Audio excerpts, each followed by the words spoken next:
Sr. Presidente. Cumprimento a Sra. Ministra, senhoras e senhores secretários de Estado, senhoras e senhores deputados. Sra. Ministra, ouvi atentamente as suas explicações e ninguém duvida que é negável o progresso da igualdade entre mulheres e homens nos 46 anos de democracia. Mas também ninguém tem dúvidas e ainda temos um longo caminho a percorrer para alcançar a paridade entre mulheres e homens, senão não estaríamos hoje aqui a discutir estas áreas da igualdade. Sra. Ministra, hoje mais do que nunca, o que preocupa a todas e a todos os portugueses é o agravamento da crise pandémica. Esta crise não atenua, pelo contrário, agrava as desigualdades entre mulheres e homens. Ainda assim, não posso deixar de reafirmar que as mulheres estão hoje na linha da frente do combate à pandemia. São elas a maioria dos auxiliares de saúde, dos técnicos de saúde, dos enfermeiros, dos médicos, dos cuidadores a idosos e dependentes e dos professores. Mas existe o outro lado da moeda, Sra. Ministra. Num curtíssimo espaço de tempo, verificámos que se tornou desadequada a metáfora utilizada inicialmente acerca do Covid-19. Lembram-se? Dizia-se que era um vírus democrático, que a todos afetava por igual. Com os dados atuais, só podemos ver esse vírus como o vírus da desigualdade.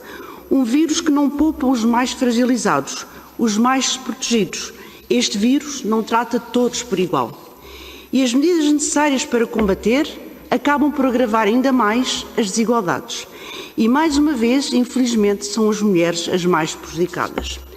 Em contraste com o papel da enorme relevância que desempenham na sociedade, as mulheres estão também na primeira linha do desemprego e da desigualdade salarial que persiste e resiste. As medidas que foram adotadas neste confinamento, fechar muitos serviços, como por exemplo a restauração, a hotelaria, cabeleireiros, teticistas e lojas de comércio, setores em que 2/3 do trabalho é assegurado por mulheres. E mais alarmante ainda é que muitas destas mulheres são trabalhadoras independentes. Muitas delas dependem das comissões que ganham. Sra. Ministra, muitas delas não vão ter forma de pagar as rendas das suas casas e, quem sabe, a alimentação dos seus filhos. As medidas são necessárias, mas o seu impacto é dramático.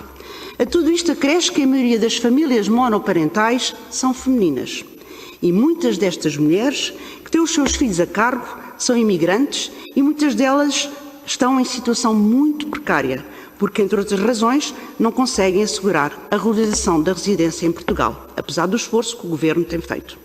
Sra. Ministra, não é por acaso que em Portugal, segundo dados de junho de 2020, foram sobretudo as mulheres que fizeram pedidos de apoio excepcional às famílias.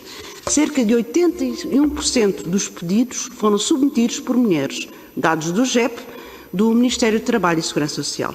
Esta pandemia agrava também a condição das raparigas que são atingidas diretamente pelo desemprego e pela precariedade, como alerta a Organização Internacional do Trabalho, OIT. Uma em 6 jovens entre os 18 e 29 anos deixará de trabalhar devido ao Covid-19. Sra. Ministra, peço-me que responda a 3 questões. Primeira, que medidas está o Governo a desenhar para promover e incentivar a valorização do emprego feminino e a diminuição das desigualdades, contrariando a tendência atual? Segunda questão. Em 2019 foi criado, em sede de concertação social, um grupo de trabalho denominado Pacto para a Conciliação. Infelizmente, em 2020, em pandemia, o grupo de trabalho simplesmente não reuniu, nem sequer por videoconferência. Talvez por isso não são conhecidos os resultados produzidos por este grupo de trabalho, se é que existem alguns dados. Sra. Ministra, preparou alguma iniciativa para dar conta deste assunto? Pensa em reatar as reuniões deste grupo de trabalho? Se não, qual o sentido de ter um grupo de trabalho que não reúne e que não produz resultados? Se sim, para quando o reinício dos trabalhos e quais os prazos que se estabeleceu para que sejam apresentados os resultados? Terceira e última questão. Estão a decorrer desde junho de 2020 os projetos conjuntos para a cidadania e igualdade de género e da Fundação para a Ciência e Tecnologia, os quais contam com uma dotação total de 500 mil euros. Estes projetos têm como objetivo estudar o impacto de género na atual crise pandémica, com 3 linhas de investigação: género e mercado de trabalho, cotidianos, estereótipos e papéis de género e violência contra as mulheres e violência doméstica. Gostaríamos de saber em que ponto se encontram estes estudos, nomeadamente já existem resultados, quais os prazos para a sua finalização e para que data se prevê a apresentação dos resultados.